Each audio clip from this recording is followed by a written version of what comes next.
Greetings and welcome to this week's episode of UC Weekly News. I'm your host, David Danto, still here at the Gaylord Palms for Enterprise Connect 2025. This is going to be a good show because we're going to chat with the analysts that attended the conference and see what they feel the top stories were and get some more insights from the show. So stay with us and you'll enjoy the show. See, again, Microsoft's got meeting rooms. See that? Yeah. This one we don't have to barge into. Well, we also took the picture of the new audio codes phone at the Microsoft booth. Okay. Let's do the phone lineup, Barry.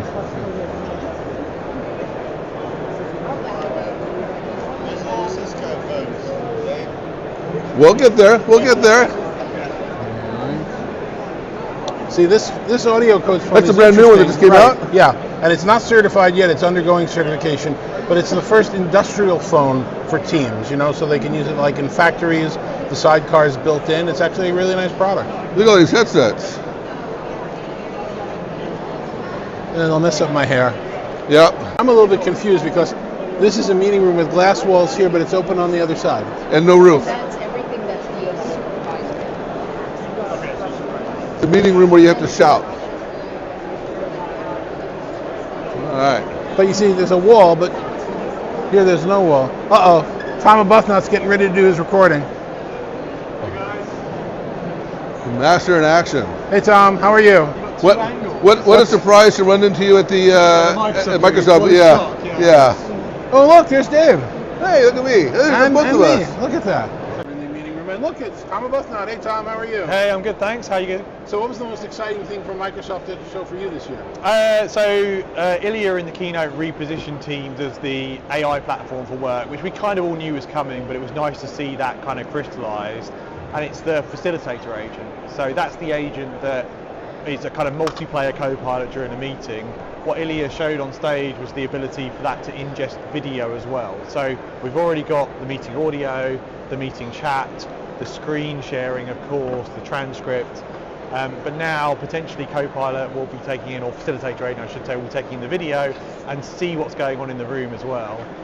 Also, we saw another demo of the interpreter agent, which does the live translation, and that is a really impressive demo as well. That was nice. And the 6-second delay, I was told by Snora, is because German puts the verb at the end of the sentence, so it has to wait for the verb to come out in order to do the translation. I've seen it go faster. Yes, that's interesting. I was thinking the same thing. I've seen it demoed much faster, and it's the language. That makes a lot of sense. It was cool to see Snore do that demo in German, and then obviously Ilya turned up at the Cisco keynote as well, and Cisco were announcing AirPlay on the MTRs, Right. which was a cool announcement. So you're going to CommsV next?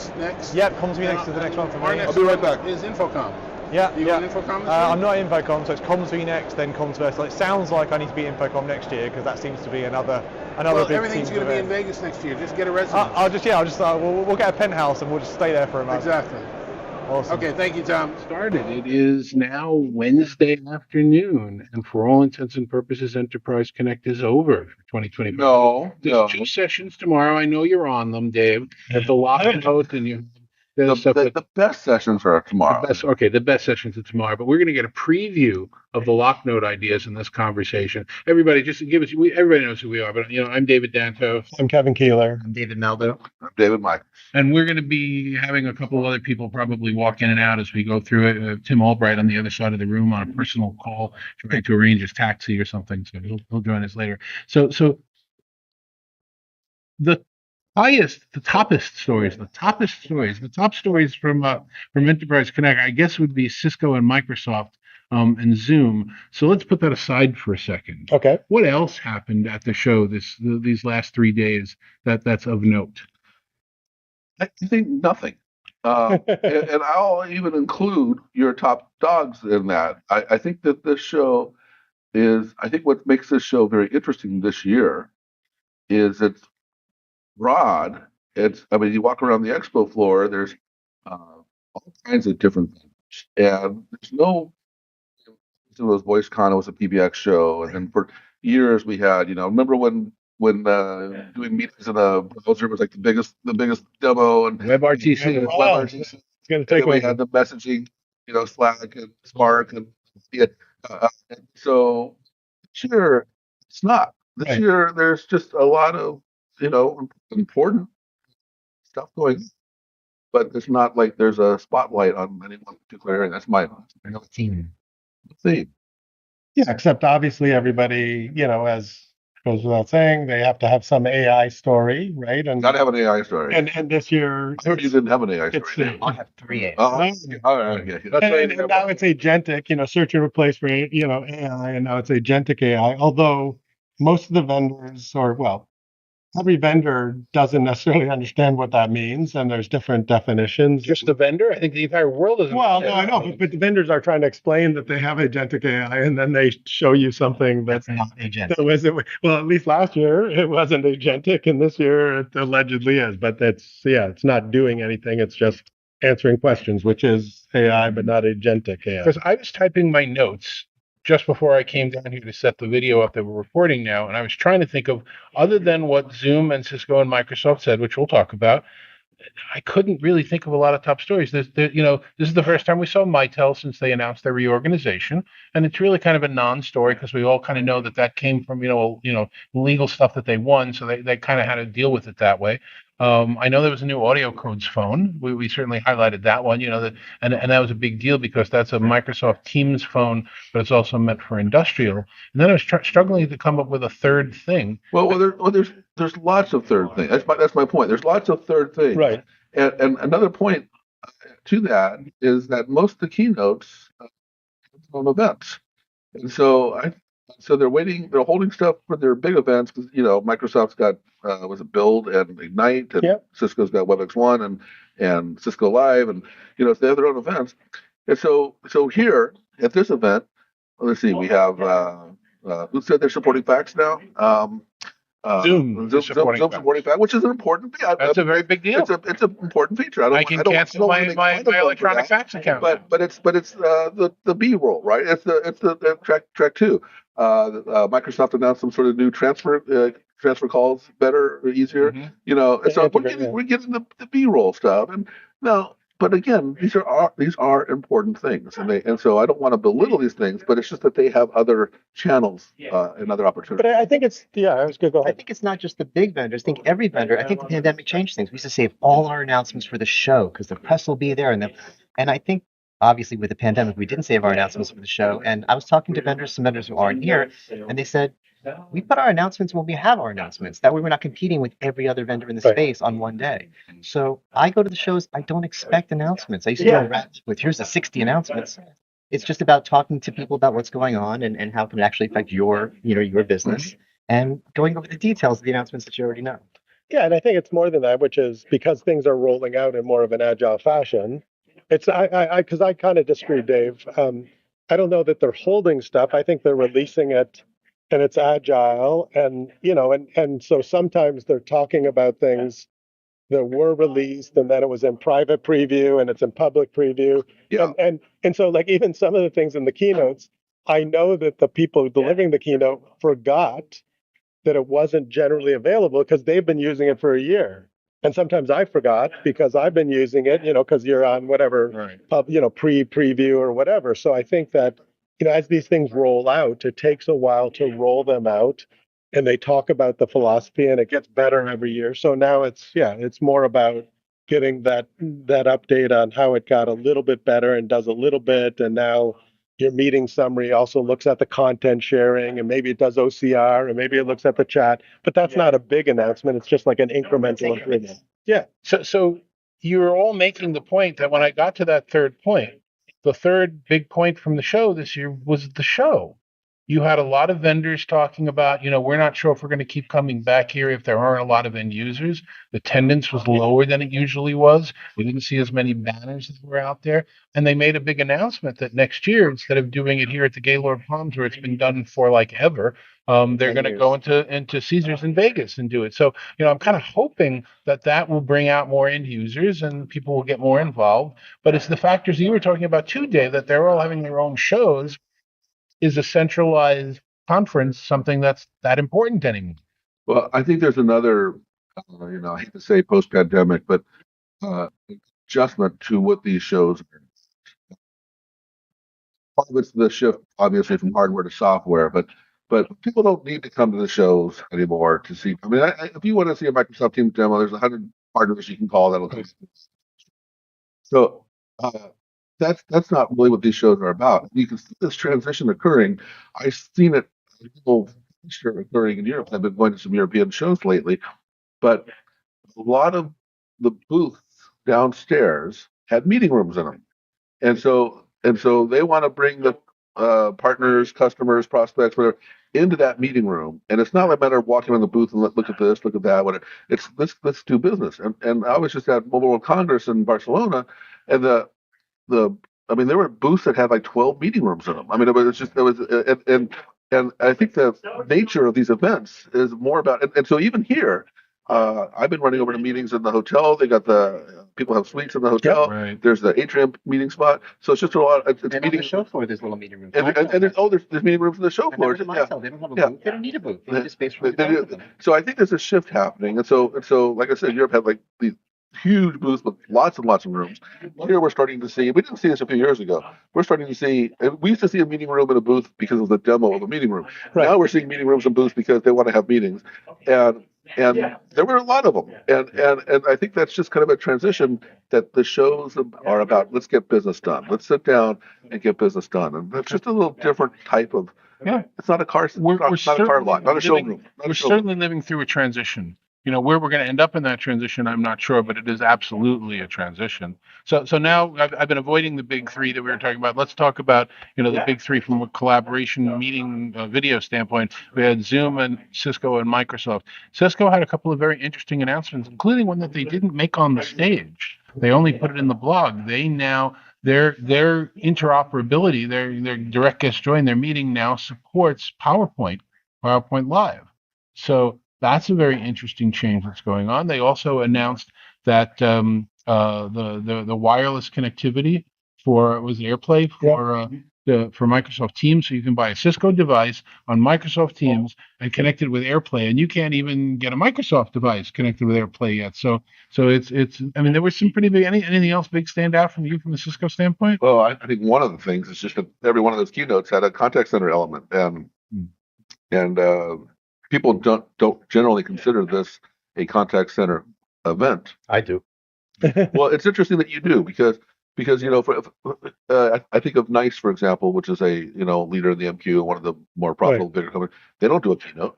And if you ask people why doesn't NICE do a keynote, and it's like, well, it's not a contact center show, and so and NICE didn't do a keynote, but they won Best in Show. and so we're at this kind of what is the show? Is really is it voice? Is it meetings? Is it contact center? Messaging? It's really becoming very diffuse, which is what we're seeing on the show floor. When it was VoiceCon and it became Enterprise Connect, I said it was like that joke about going to a fight and a hockey game broke out, and it's like we went to a VoiceCon and video broke out. So, all right, what about Microsoft? What were the big deals with Microsoft? Well, I see. I was going to say you reserve these top three things as the big things. I think that they also just had incremental announcements, right? So, and quite frankly, the reason I think contact center shows up is because of the connection with AI. If you want to prove AI is working, where can you do it? You do it where there's the most metrics. Where is the most metrics? It's in the contact center. Where can you make your business case? In the contact center. AI business case for knowledge workers, frontline workers, a lot harder than in the contact center. So I think the predominance of AI means we're going to hear more about contact center, because then I can have some case studies and talk about some real. There's real definitely a return. flaw to your logic there, Kevin. Well, I'm sure there because is. AI isn't everything. I mean, there's No, but you can't make a business case for knowledge workers, improving productivity, saving 10 minutes. In the contact center, you can say, first call resolution, average handle time, agents take more time to drive more revenue, like, Metrigy and their study. So I think that's why you're hearing more about contact center, because I can prove AI has value in the contact center easier than I can for knowledge workers. So. If it's ready yet. well, it's certainly ready in certain regards. Okay. I mean, certainly, we're definitely people are seeing huge return on investment in agent wrap up, and there's a number of very proven use cases. The use case that people want, and the use case that they keep on teasing us about in the keynotes, is I get to fire all my agents in full self-service. Yeah. And that we're nowhere near. Didn't Everly Brothers sing a song, Dream, Dream, Dream or something? Oh, there you go. Steve, grab the microphone Yeah. and introduce yourself. But Over here. Oh, yeah, sure. yeah, go ahead. Thanks, David. So Steve Leaden, Leaden Associates. part of the BC Strategies team, and also EVP of SCTC, and love talking points amongst other things. There you go. Way Good to plug. go. Good Way plug. to suck up to Dave Michael. Okay. Now, And- Dave and- isn't going to say you're wrong. He's going to say Steve is brilliant. And we're also joined by Tim Albright. Tim, why don't you introduce yourself? I'll grab you this mic. My name is Tim Albright. I'm from Aviation. That's it? That's all I'm just Tim, dude. Steve, that's how you do it. And I also love talking points. And so, no, hold on, right, Yes, sir. So, what was your perspective? Was this your first Enterprise Connect? Oh Lord, no. No. He sat here and we That's recorded right. something. I remember that just as I was saying it. It's So, you know what what was happens your when impression you of know what the happens show? when you get old. He knows exactly what I'm But it's better than the alternative. Yeah, absolutely. So here's my impression. This show has shrunk. It has gotten physically smaller. Now, I don't know how that equates into the value, because in talking to the vendors this week, in comparison, contrast, and a bunch of us were just at ISC, 80,000 people, right? A bajillion people there, and you go, okay, well, what is the ROI of that versus what is the ROI of this? The vendors this week, the exhibitors, were commenting, and they were also comparing and contrasting and saying, okay, I may not get 1,000 scans, I will get 10.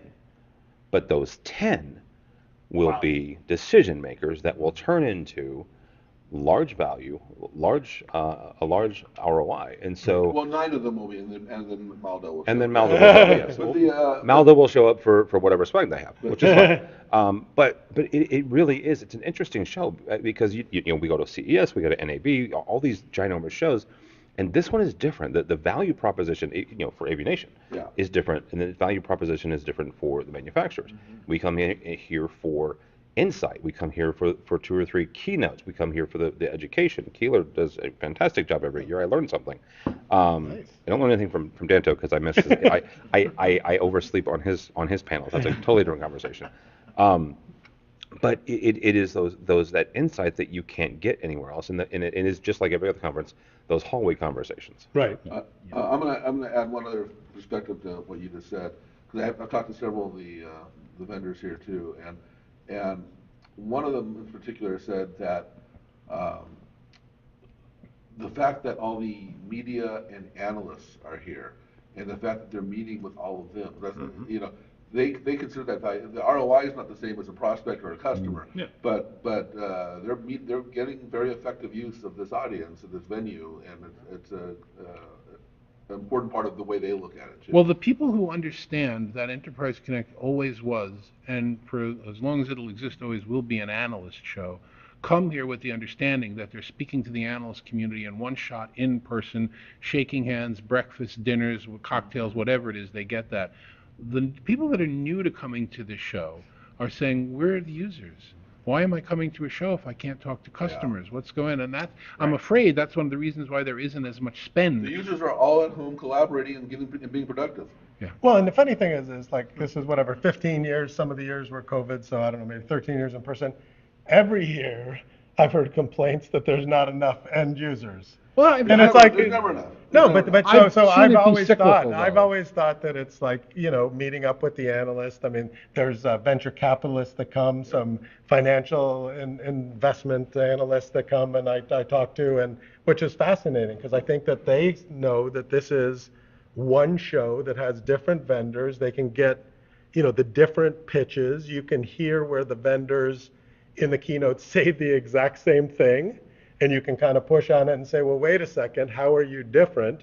And you won't find that if you go to, a Cisco show, a Zoom show, Microsoft. So I think that compare and contrast, has a lot of value. Let me push back a little bit on the concept or the idea that there's not end users here. There are.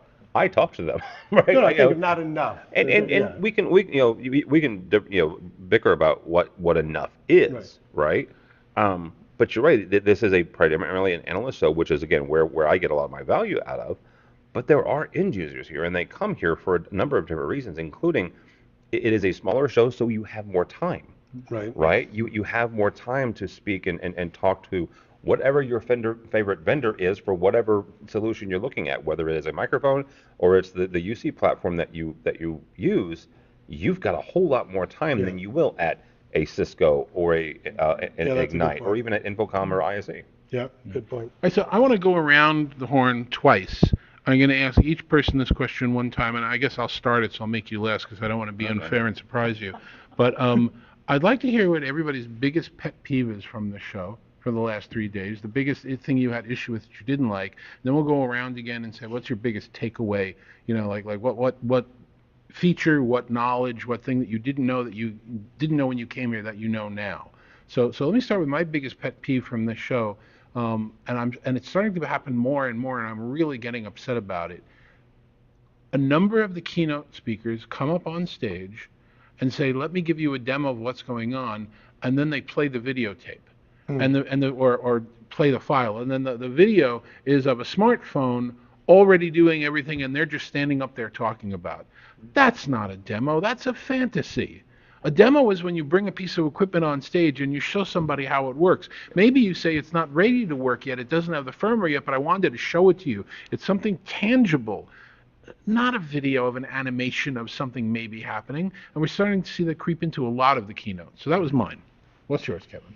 Hopefully I gave you enough time to think about it. Yeah, no. I mean, I think my biggest pet peeve would be just where the vendors don't take the time to look at what their competition is doing.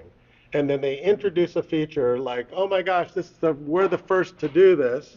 And then either 2 booths down or the keynote that was just before you that you didn't pay attention to, they announced the exact same thing. So it's like, take the time, because you've got unique stories, and tell that story, but they waste the time picking features that other people have, and you're a Me Too feature, and you say it like it's new. So I think that's just a waste of the keynote that's fair. time. Well, Dave accurately said before that I'm just here for the swag, and it's just not as good as it used to be. That's a very valid point. That is a very valid point. The cookies and donuts were good, though. I'm not saying it's No, all the bad. There's- donut even wasn't that good. You okay. can take one. I took All one. right, let him go. I've seen some cool stuff, but I used to come home with a bag and say to my wife, look at all these cool toys and gadgets Yeah. and things, and now it's like, I got a pen, I got a cookie. I got a rock. Nice. Your turn, Dave. I got that reference, by the way. I over the years, people always make fun of this venue and the biodome and all this stuff, and I've always kind of defended it, and I've always said, I'm not going to leave the hotel for 4 days. It's nice to have the illusion of being outside and all this stuff. But and it's funny because now that it's moving, the event's moving, everybody's like, oh, I love this place. It's like everybody hated it. So we're always unhappy. But the thing that and so I'm gonna now change my tune because I've always defended this place. But I've done like 15,000 steps every day here, and I haven't gone more than a quarter mile in any one direction. And it's just you spend so much time walking back to the hotel, over to the convention center, back to the hotel, over to the convention center, and it's like this. And back to my point earlier about having meeting rooms in the exhibits and the booths. I really think that. I'm ready for a new format. I'm ready for a new venue. This is too spread out. Steve, grab the mic. Sure. Give us yours. Yeah, to complement what Dave just said, I did find in the back there were private meeting rooms way in the back of the floor this year, which I didn't know what it was, but once I realized that was kind of nice. It wasn't in the middle of all of the chaos or whatever, the noise. So yeah, my pet peeve, if you want to call it that, was a change in the format to what we'll call it speed dating or speed panels, where we only had a half an hour with several of them. And so I'm used to doing the 45-minute panels, okay, but yeah, yesterday I had we had 5 panelists with a half-hour session. So we got through it all, which was great, although the mic didn't work. We fixed that. But we started 2 minutes late. It wasn't a big deal. But yeah, I noticed there was a lot of sessions that were opposite one another within that kind of time frame too.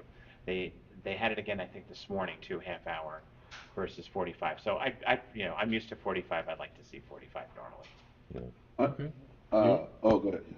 No, go ahead, Michael. Well, I was not so much a complaint about but I'm realizing this is like the first big enterprise connect we've had without Twitter, and I'm really missing that. I am The really, social piece. Yeah, I yeah, agree. the social piece is gone. None of the slides had none of the keynotes had hashtags. I'm not running into people saying, I saw your thing. And so, yeah, and so I think the loss of Twitter is really a very sad thing that we should take a moment. Yeah, we used to have a lot of fun during the Right. keynotes Yeah. by having that back channel Yeah. discussion. I don't feel good doing all that. Some on LinkedIn, but not that much on. You could Yeah, spam. you You do could some spam on it all I on was Twitter. I LinkedIn, was I actually would do one or I'll two. disagree with Dave a little bit because not that everything has moved to LinkedIn, but there are a number of folks who are taking to LinkedIn and really making it their own. Yeah. It is not the back channel, right? I Right, understand not that, that, right?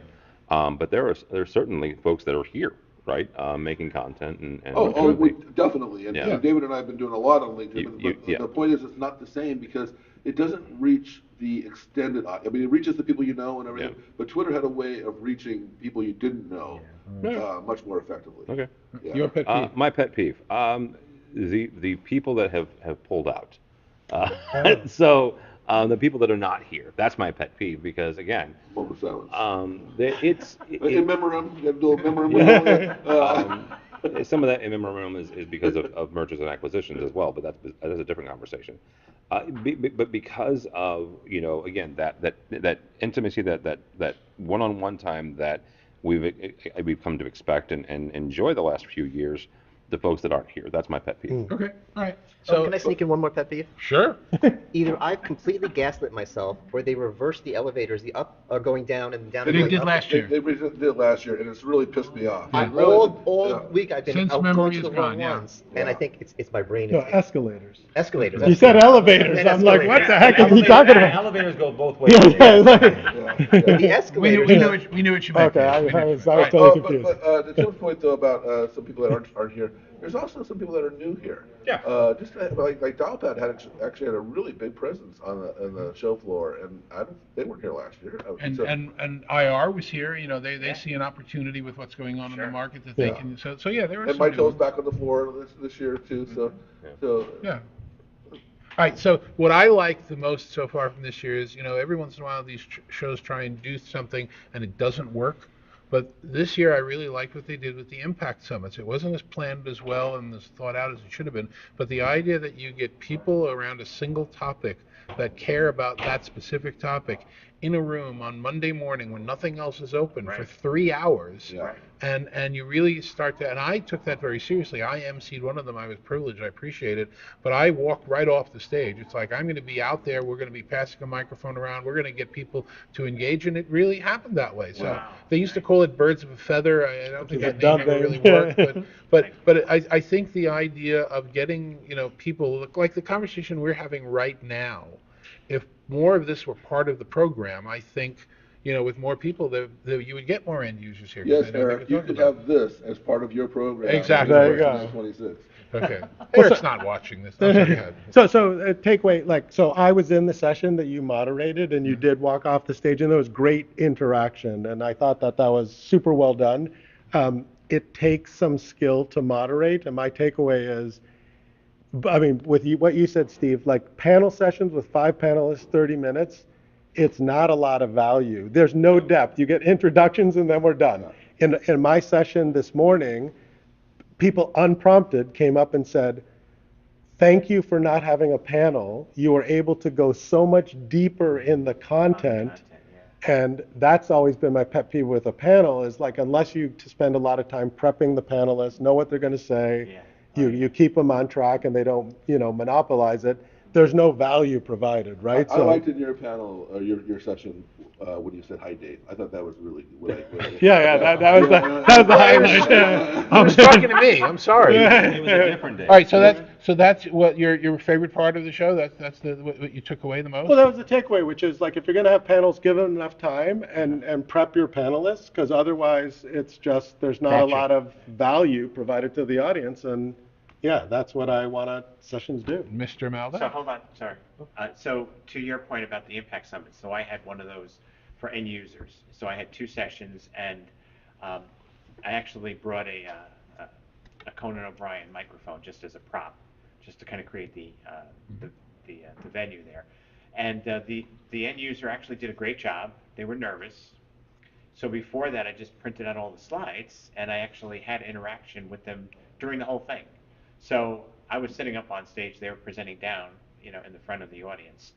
And but it went really well, and they were very relaxed after a while, and they were really getting into a lot of detail about their own particular one. So yeah, I think the Impact Summits, to your point, David, right? Yeah. Yeah. I think communities of interest are something that we should do more work on, and that's that we agree. All right, so go ahead, David. No, we talked before about how people aren't saving their announcements. We used to say, what are your 3 favorite things you saw on this floor? And you'd say, oh, at this booth, there's this cool thing. You have to go see it. And at this booth, there's not that this year. But there was one feature, well, I think it was a teaser of a feature from the keynotes that really got me. And maybe it's just personal to me, but when I'm using ChatGPT or whatever, I can upload a document and say, hey, can you look at that document so we can talk about it? And say, sure, I read the document. It's about this. Let's talk about it. I can upload a picture. Say, hey, can you look at this picture? Yeah, I looked at this picture. It's about this and this. But I can't, it doesn't understand my videos. It makes me crazy. I put a video on YouTube and I say, hey, can you watch this video so we can talk about it? I can't watch your videos. But apparently, Copilot in Microsoft Teams room is going to be able to understand what's coming in the camera. He said they've been testing it, and it says things like, David, that coffee's been sitting there a while. Is it still warm? Do you want to refresh it? I mean, it understands what it's seeing. Including giving you fashion advice. Yes, They exactly. said they had to like put a lid on that because it was starting to guardrails. insult people. Yes. But it knows. You walk in and hey, the example, like someone had a big glass of water. It's like, good job hydrating. Yeah. But that aside, I like the whole idea of AI understanding video. For me, I want to be able to upload my YouTube videos to whether it's Copilot or ChatGPT or anything and say, let's talk about this. So we're going to see that on the AI Chef Show. I was going to say AI chefs. Plug for the AI chefs. What about you, Dave? What was your favorite part of the show?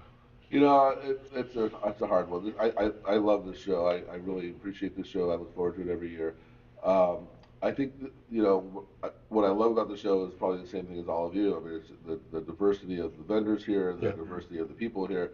I appreciate the effort that they put into the programming to make sure that there's pretty broad and diverse programming on the program.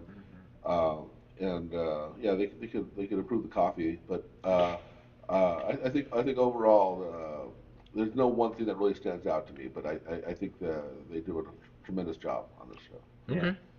Agreed. You get the last word on that one, Steve. Oh, thank you. Yeah, so I love the interactions with people that I've known over the years and have even changed jobs or whatever. Or one was a VP who left Vonage. She went to Twilio and she's back at Vonage and was all home week this week. I've seen that with several people that we know in the industry. And the one-on-ones, the private NDAs, very valuable to us as consultants in the industry. And just, I think, and I love it. My loyalty to Eric, as all of us are here, is very high. And I think it's simply because he's so good and fair with all of us, and just has a format that just really embraces everybody. I mean, there's no enemies here. There's no real competitors here. We're collaborators more than competitors. Yep.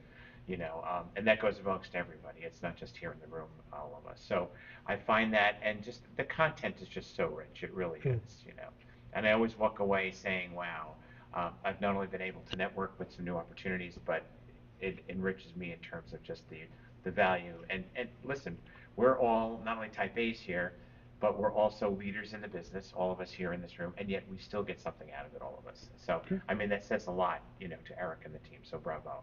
That's a great last word. I agree. Absolutely. So my name is David Danto. I'm with Talking Points with a Z, talkingpoints.com, or you can get me on LinkedIn, David J. Danto. I'm only one of 2 David Dantos in the world, and I'm the one that's not the psychologist. How can we get you, Kieller? Yeah, I'm Kevin Kieller, the co-founder of Enable UC. You can look me up on LinkedIn. I also head up the BC Strategies team, which a bunch of us are members of, and I'm thankful for that. We did, I think, participate in 23 sessions here today, or this week, which was fantastic. I'm David Maldow. I'm also a member of BC Strategies. You can find me on LinkedIn or at letsdovideo.com or on YouTube at Let's Do Video. Sign up for his YouTube. He actually makes money with that. Thank you. Thank you. Dave Michels, also from Talking Points, and contributor to No Jitter, and it's great to be here. And Steve Leaden, president of Leaden Associates, and also EVP of the Society of Communications Technology Consultants, and as Kevin shared, one of the BC Strategies experts as well. And you can get me, Steve Leaden, on LEADEN on LinkedIn anytime. I'm Tim Albright. You can find me on Aviation, which is our website. You can also find me on LinkedIn if you'd like. That's aviation.tv. Aviation.tv. That's aviation.tv. Thanks very much. We'll hopefully see you from Las Vegas next year. Certainly sooner than that, but this next roundtable.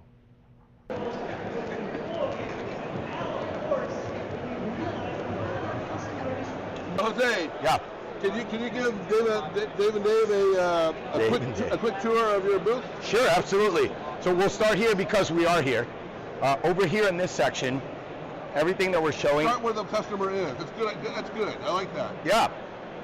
So what we're showing is basically a Zoom room and our ability to expand and enhance the capabilities of the basic Zoom room just outputs and stuff, along with custom AV technologies, right? So we support NDI, we support SDI, anything on the network you can bring inside the different feeds. That's what we're showing here. Okay, I would expect that to be here. What else you got? Well, let's walk around the booth. If it's AV, that's why you got Frank standing here, right? Yeah, do you want to talk to Frank? Do you want to ask?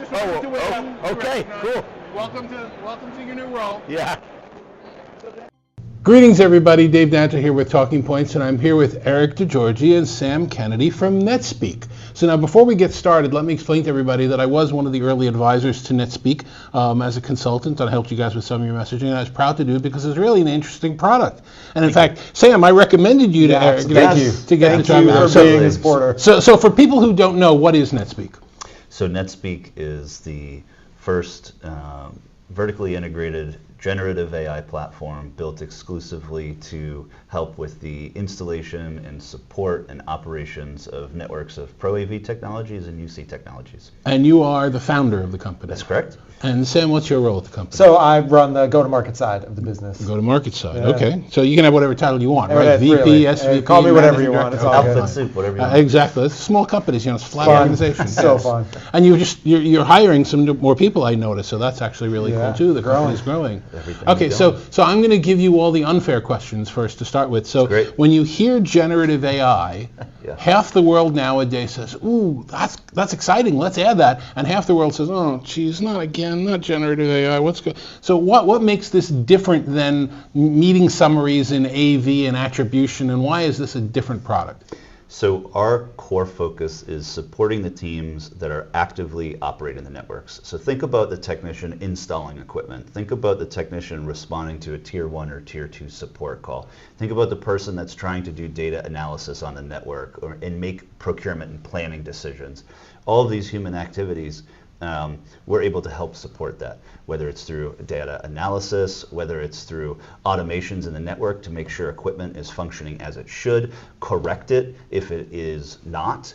What it really does is it takes the burden and the onus off of those people running around, putting out fires, trying to make sure equipment in rooms is functioning, and enables them to put some automation to those activities and shift from a reactionary to a proactive kind of work mentality. Can I build on top of that? Please, I was going to ask you. I think one of the challenges that when I'm talking to customers, and I've been talking to them many customers here at Enterprise Connect, and all since we've announced since ISE, and even maybe long beyond that, is the challenges that organizations are facing is that they're installing more rooms, they're trying to enable technology in more spaces than they ever have had before, but the people supporting these spaces, as AV support has moved into generalized IT doesn't have the base knowledge that those of us who have been doing this for 20, 30 years have. And so the people to support these spaces are having to support more spaces. The end user demand of quality is higher than it's ever been, but they have less knowledge. And so what we're doing is building a tool to enable these people to be more successful and be that level 1, level 2 support. I think Eric's being very specific in the use cases it's solving, but at a higher level, what we're really trying to do is enable organizations to be a lot more successful without a lot more dedicated, knowledgeable staff. Okay, so very briefly, give me 2 or 3 scenarios where I'm actually going to actively use this. And I know that the product is a startup, and I don't know where you are in development yet, and I'm not holding you to this, but explain to me 2 or 3 very brief scenarios where this is going to help me as an organization. Can I start? Please. So one of the ones that we demonstrated at IC, and we're expecting to be part of our launch when we launch Lena at Infocom, is that as a room check. So it's that ubiquitous case that many organizations are familiar with, where you have someone who walks into the rooms every morning to test out to make sure the technology works. Right? And so what we've done is we've automated that process so that what will happen is Lena each morning will be scheduled to test all of the rooms and all the technology in the rooms, and she will test to find out if she has any problems. If she finds a problem and she can automatically fix it, she's going to do that. If she comes across a problem that is maybe someone unplugged a cable, or it's a problem outside of her capability, she doesn't have arms, she doesn't have legs, she can't go in there and plug a cable in, but she can arm the generalized IT administrator of what you need to go do. You need to go into that room, you need to plug this cable in. And so she can automate workflows to solve issues proactively. So we're doing this proactive maintenance for rooms, but building that around a room check. Maybe you could talk about another one. Yeah. We might be getting ahead of ourselves. So the company is Netspeek, the product is Lena. And Lena is an acronym for Language-Enabled Network Administrator. And so we just kind of fall right into it because we deal with Lena and we work with Lena all day. We kind of personify it. Actually, you can friend request or make a connection on LinkedIn with Lena if you'd like to. So we've really kind of... have to do that. Yeah, we've kind of like fallen into this personification. But it's because it does become quite human in the sense because it's doing a lot of the same work. It's communicating with you the same way that we're communicating now. So it does develop this kind of persona. I'll tell you a quick story from Enterprise Connect where we are right now. One year I was attending the show when I was responsible for a financial services organization's video conferencing capability, and I opened up my notebook here in the morning and I turned it on, and on TMS, which is what I was using at the time, I noticed that the CIO's device was unpowered, was unplugged. And I contacted the technicians and I said, I notice her device is unplugged. You got to send somebody to her office. By the way, they never did. And she went to make a call and it didn't work. Now that's what, I don't know where that failure is, but now you're saying I wouldn't personally have to do that. That notice would come out from the automated system. Correct. Not only would there be a notice, Lena can go and try to rectify that situation autonomously.